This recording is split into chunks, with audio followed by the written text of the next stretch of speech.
magandang gabi mga ka-native.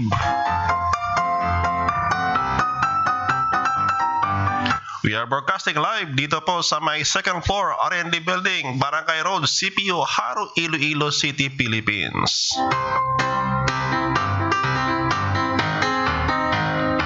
This channel is produced under the College of Agricultural Resources and Environmental Sciences dito po sa Central Philippine University, headed by our President Dr. Teodoro C. Robles.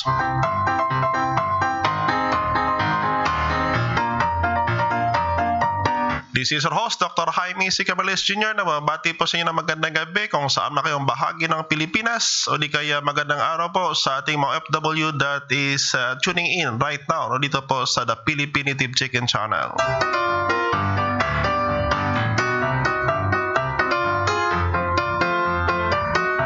Sa lahat po nating mga viewers, kindly state the place from where you are para po makdalis po namin yung presence po ninyo dito sa program po natin.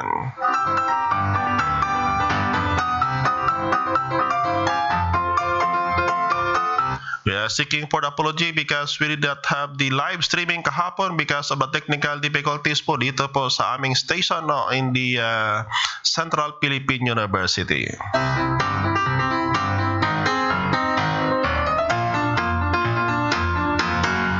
Kaya guarded access. Baka sir masunog na yung mga niluluto mo dyan sa labas sir ha.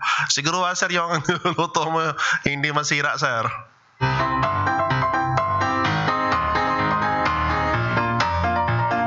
Sa iba pa nating mga viewers, kindly write the place pa may you are para po maknalis kami kayo po namin dito po sa program po natin.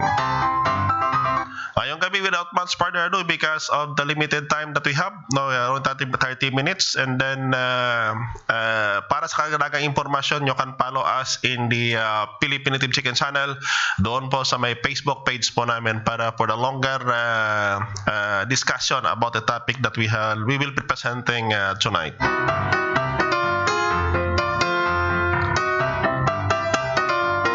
So we discussed about the housing design po yung nakaraang linggo po in terms of what they call the ano po ba ang karapat-dapat na housing design po para sa ating manok. And we have discussed what they call this design that we developed dito po sa Central Philippine University. That is not only developed here na kung saan dito lang po ginawa yan, but at the same time po we tried na kung saan po we can verify that under the field condition. Yung kung bakit that we lecture even right now in the place na kung saan po pinadry run po namin yung mga different housing design na yan, using what they call the locally available materials, and then we also discussed the first consideration in terms of what they call the ventilation. Pag sinabi pa ating ventilation, yung access po ng hangin palabas at pasok po sa loob ng housing is of great consideration po natin sa pag-alaga ng manok. That is why that in this presentation that we have, kung makikita po niyo we have presented 3 pictures. Dito po nagsimula yung mga, we only included dito po the housing design na kung saan it used to represent or what they call have a greater contribution in terms of the panelization of the design that we have, that is the 8 by 20 feet and divided into 5 pen heaving with a 4 by 8 dimension for each pen in every housing po. Ventilation is very critical. That is why that on the lower portion on the left side, on the right side of the picture, that is what they call the final design of housing that we have po dito at Central Philippine University. Now, yung may cursor na yan, that is what they call the final housing, but with that kind of collapsible housing, it started from the design that we have on the upper right portion. Now, the upper right portion na kung saan po, that is what they call it possesses what they call the ranging yard. Now, that is a study that we determine the minimum range requirement for the native chicken if they are in range, and then we try to develop the 3 by 7 housing. Now, the upper right, that is a 3 by 7 meter housing that used to modify dito po sa may bandang kanan po, kaliwa po ninyo, whereby No, based on our observation, the native chicken breeder stocks can even survive no at the minimum area of 1 square meter, and it used to handle 5 hens and one rooster. But the consideration that we have in that kind of design of housing is that there is what they call the accumulation, no, accumulation of hot air no on the upper portion. That is why kung makikita po nyo no on the upper portion of that housing, there is what they call a parang chimney no, doon lumalabas yung mainit na hangin no when the climate no or yung klima po natin is medyo mainit na konti. But with the final design of housing that we have now for the breeder stocks, that is on the lower right picture that we have, that is what is being we are recommended no we're recommending that on the racers. The provision of tawag dito yung rolling curtain is very critical para pag kung sa tingin po ninyo na medyo may there is what they call may parating na bagyo o di kaya malakas yung hangin no, particularly in the areas like Benguet or the mountainous area whereby yung hangin po medyo may kalakasan ng konti. At the same time po during summer naman no, kung medyo mainit no, you can have the curtain no, pataas po ninyo. This is what they call the presence of what they call the GI sheet. The purpose of that GI sheet as tawag dito as divider, because once the roster no on one pen no on the other apartment no, magiging problema po natin no, away sila ng away, and then the shrinkage due to mortality natin sa roster no masyadong mataas. That is why that we are recommending for the use of what they call the GI sheet. It is not necessarily mean that you are going to have it na bago talaga yung GI sheet. No, you can use what they call the used GI sheet, which can be purchased in some of the junk shop or maybe in some of the building na sa tingin po nyo no, pinapalitan nyo mga roofings nila nyo, you can purchase that used GI sheet no, para po mas makamura po tayo. And aside from the ventilation as one of the consideration, the other one is what they call the next slide please no, the ease in movement no, of the personnel. Again, this is another three designs of housing that we have. Ano po yung purpose namin na bakit po pinagpakita po namin yung mga various design na to? Actually in us para mapakita po namin how this design evolved.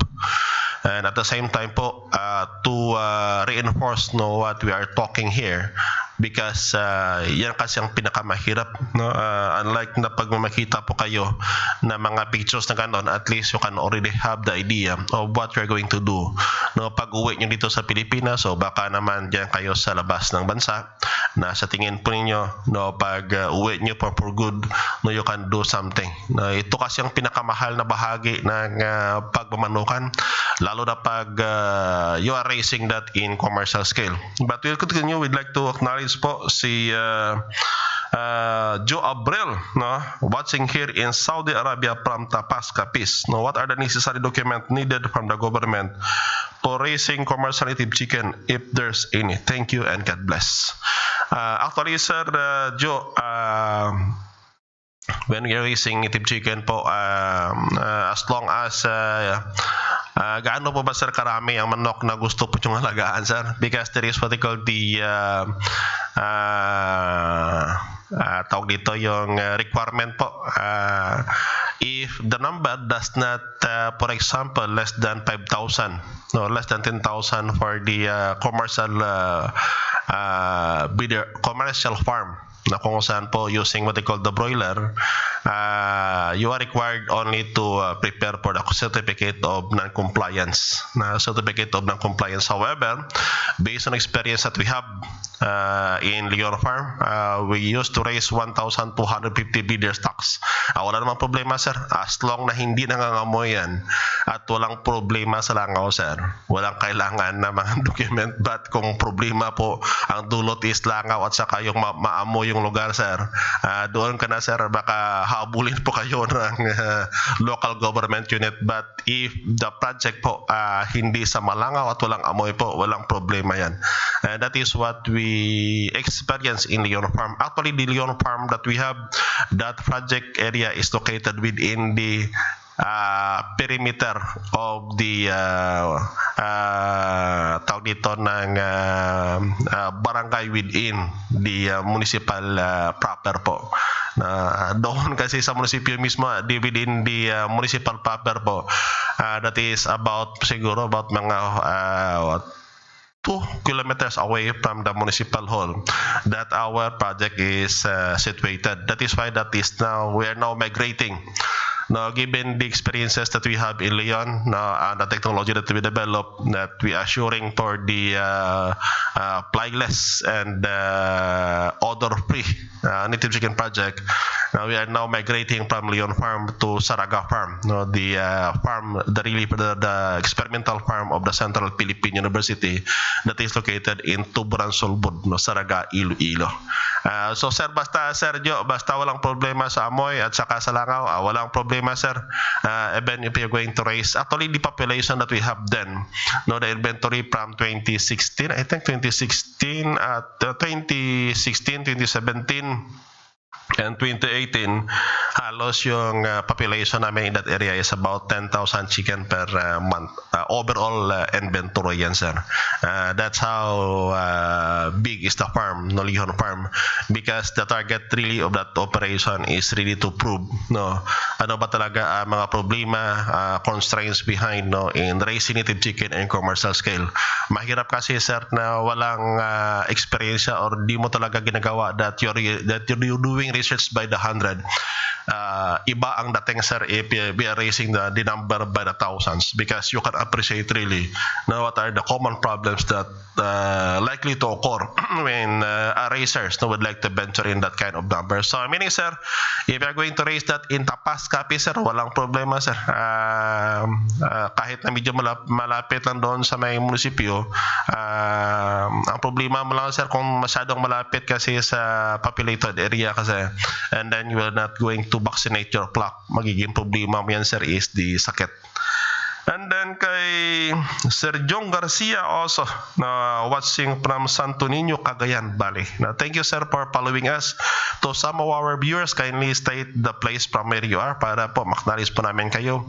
If there is foreigners tuning in to the program right now, you can state the place from where you are so that the language that we'll be using here will be shifting from Tagalog to pure English discussion, so that you can also understood what we are talking here, especially on the raising of the Philippine native chicken.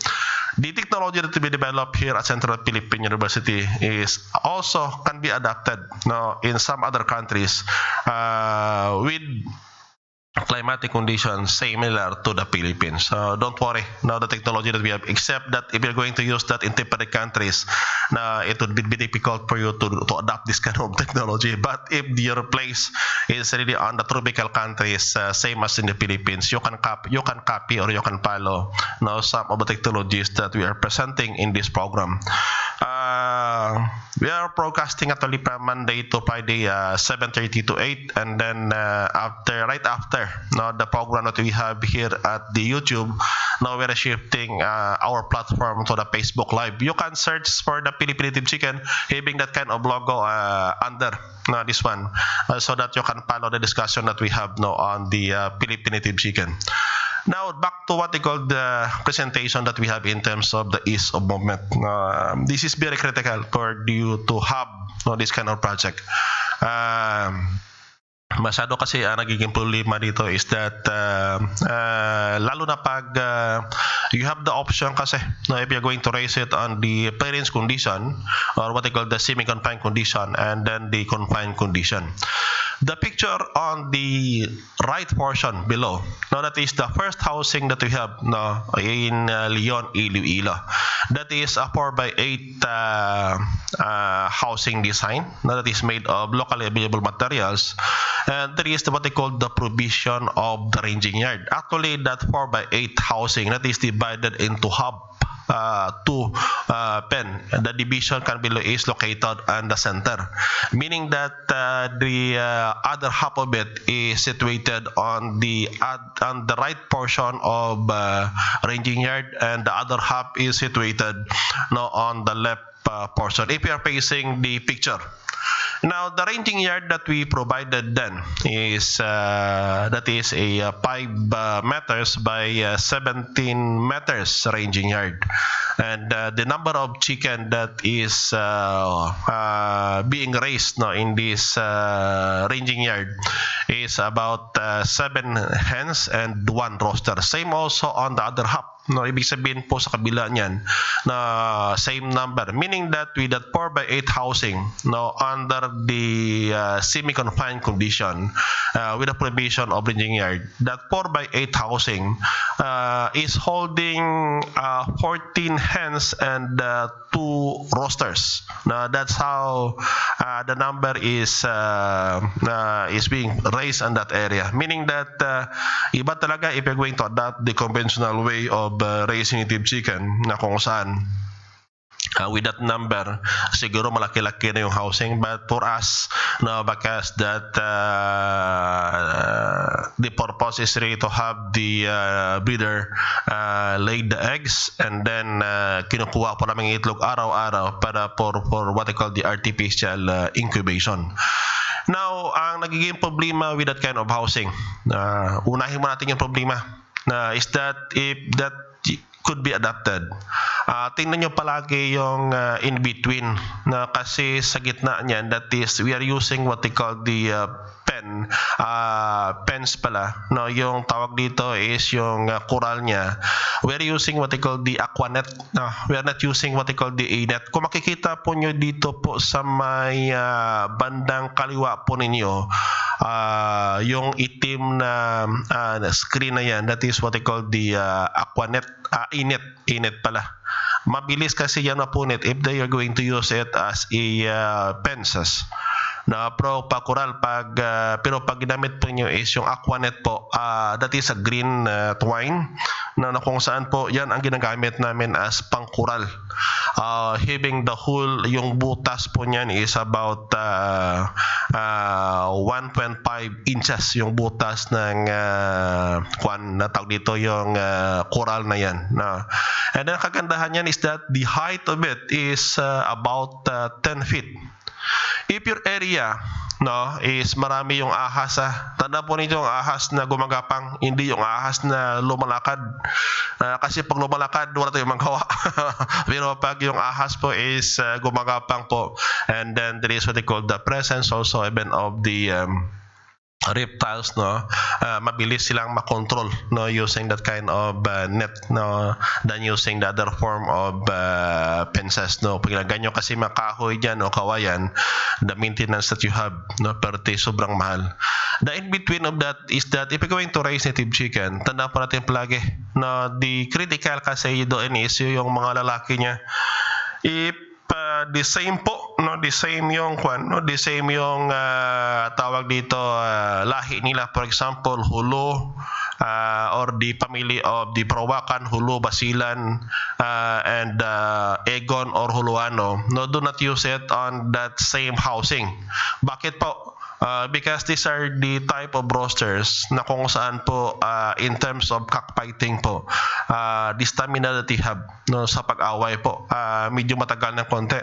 And then yung problema kasi niyan, usually hindi sila kasi na mabilis na mag-separate during the cockfighting, but minsan po yan ang nagiging problema namin because of the higher shrinkage due to mortality due to cockfighting. Yung kung bakit if you're going to use this one, kindly have it be divided na kung saan po sa kabila po you have the Hulu or the Prowakan or the Basilan or the Asel, yung sa kabila naman yung kanyos Manok Tagalog, Bisaya, Darag, roosters, para po na hindi ganun kalakas sila mag-away. That is one way on how to do it. And then you can have it na idugtong-dugtong nyo lang no, based on your need. Now, except if there is what they call medyo marami-rami ng konti yung mga pwede nyo magamit na pananggalang na kung saan hindi makita yung mga tandang sa magkabilaan, ay walang problema yan, but medyo kung open sa dapat ganyan yung based on the experience that we have. Yung tubig patukaan ay nasa labas po yan. No, ano pang purpose niyan? Para po na kung saan no, pag maglagay po kayo ng tubig niyan, no, hindi mo nakalakas yung tubigan niya yan is a free-flowing one. That is a controlled free-flowing. Pwede mo nang palabang dahan-dahan yung pagtulo ng tubig doon sa may tubigan nila para yung tubig po is plugging fresh. Ang problema mo lang is that using that kind of free-flowing water, maganda sa pag yung area po natin is libre yung tubig. Bakit po? Because basta paraging malilinis yung tubig niya, malayo sa sakit yung mga manok po natin. At saka pag nabigay po tayo ng patoka, ang isa doon sa consideration natin is hindi mo na kailangan na pumasok sa loob. Sa labas ka lang maglagay ng patoka. The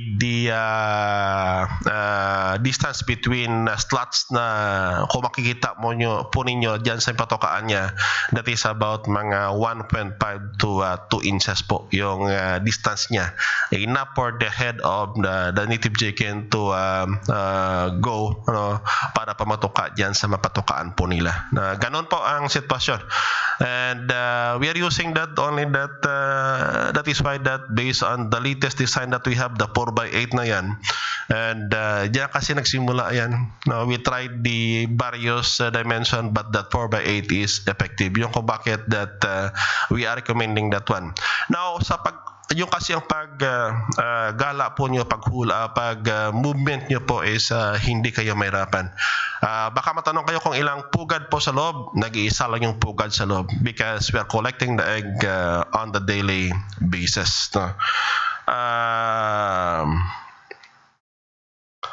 Kay Joe Abrel, thank you, Doc, for your clear response on my query. I have a rolling area of about 750 meters from the road. No community around area in between the rice and corn farm. Walang problema, sir. You can have it bidan po doon, sir. Guarded access. Doc, sabi mo nung nakaraang fully confined na bidas kaya ang 80 grams ng patoka. Kasali na ba yung green peas o kangkong? Hindi pa guarded access. Usually the 80 grams, that is a supplemental peas that we have. If you're going to add po, you can add 20 grams na doon sa patoka po ng manok nyo, that is kangkong and the green peas. Kaya lang problema po natin is that the time that we have, we'd like to invite you all, if you have the Facebook page or Facebook account, you can visit the try to search the Philippine native chicken page. Kung makikita po yung logo sa ilalim po, on that side po, dito po sa kabila, yan sa side na yan, ayan ang official logo po namin. We'll be transferring our platform, but we'll be discussing the same topic on our Facebook page. So again, in behalf of our President, Dr. Charles Robles, we'd like to extend our gratitude for our viewers, to our subscriber, for keep on tuning in to our channel. Again, this is your host, Dr. Jaime Sicabar Jr., saying for good day and God bless and keep safe always. Now, see you tomorrow for other version of our live streaming. Now, we'll begin to discussing what we have discussed this evening para po patuloy-tuloy po for those who don't have the Facebook account. Now, we'll be continue discussing that one by tomorrow at around 7:30. Again, good day and God bless and keep safe as always.